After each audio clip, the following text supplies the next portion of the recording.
तापिञ्च मेचकाभां तालीदलघटितकर्णताटङ्कां ताम्बूलपूरितमुखीं ताम्राधरबिम्बदृष्टदरहासाम् कुङ्कुमपङ्किलदेहां कुवलयजीवातुषावकावतंसां कोकनदशोनचरनां कोकिलनिक्वानकोमलालापां वामाङ्गघलितचूलीं वनमाल्यकदम्बमालिकाभरणां मुक्ताललन्तिकाञ्चित मुग्धालिकमिलितचित्रकोदाराम् करविधृतकीरशावक कलनिनदव्यक्तनिखिलनिगमार्ता वामकुचसङ्गिवीणा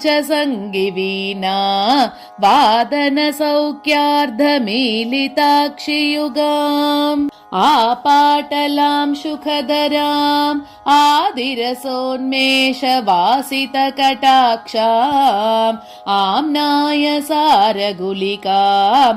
आद्यां सङ्गीतमातृकां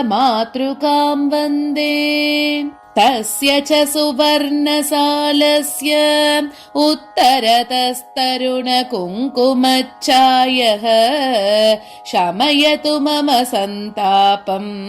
सालो नवमः स पुष्परागमयः अनयोरन्तरवसुधाः प्रणुमः प्रत्यग्रपुष्परागमयीः सिंहासनेश्वरीम् अनुचिन्तननिस्तन्द्रसिद्धनीरन्द्राः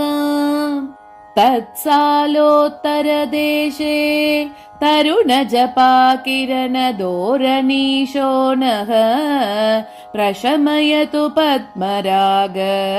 प्राकारो मम पराभवं दशमः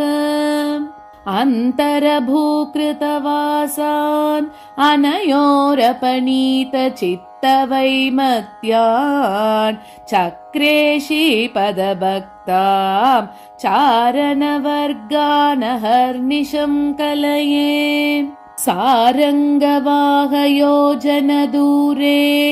असङ्घटितकेतनस्तस्य गोमेदकेन रचितः गोपायतु मां समुन्नतः सालः वप्रद्वयान्तरोर्व्यां वटुकैर्विविधैश्च योगिनी बृन्दैः सततं समर्चितायाः सङ्कर्षिण्याः प्रणौमि चरणाब्जम् तापसयोजनदूरे तस्य समुत्तुङ्गगोपुरोपेतः वाञ्छापूर्त्यै भवतात् वज्रमणिनिकरनिर्मितो वप्रः वरणद्वितयान्तरतः वासजुषो विहितमधुरसास्वादाः रम्भादिविबुधवेश्याः रचयन्तु महान्तमस्मदानन्दम् तत्र सदा प्रवहन्ति तटिनी वज्राभिधा चिरं जीयात् चटुलोर्मिजालनृत्यत् कलहंसीकुलकलक्वनितपुष्टा रोधसि तस्यारुचिरे वज्रेशी जयति वज्रभूषाढ्या वज्रप्रदानतोषित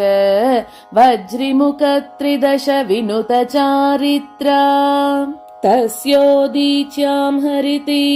स्तभगित सुषमावलीडवियदन्तः वैडूर्यरत्नरचितः वैमल्यं दिशतु चेतसो वरणः अतिमध्यमेतयोः पुनरम्भाचरणावलम्बितस्वान्तां कार्कोटकादिनागान् कलयामः किञ्च बलिमुखान् दनुजान् गन्धवः सङ्ख्ययोजनदूरे गगनोर्ध्वजाङ्गिकस्तस्य वासवमणिप्रणीतो वरनो वर्धयतु वैदुषीं विशदाम् मध्यक्षोण्यामनयोः महेन्द्रनीलात्मकानि च सरांसि शातोदरी सहायान् भूपालानपि पुनः पुनः प्रणुमः आशुकयोजनदूरे तस्योर्ध्वं कान्तिधवलितदिगन्तः मुक्ताविरचितगात्रः मुहुरस्माकं मुधे भवतु वप्रः।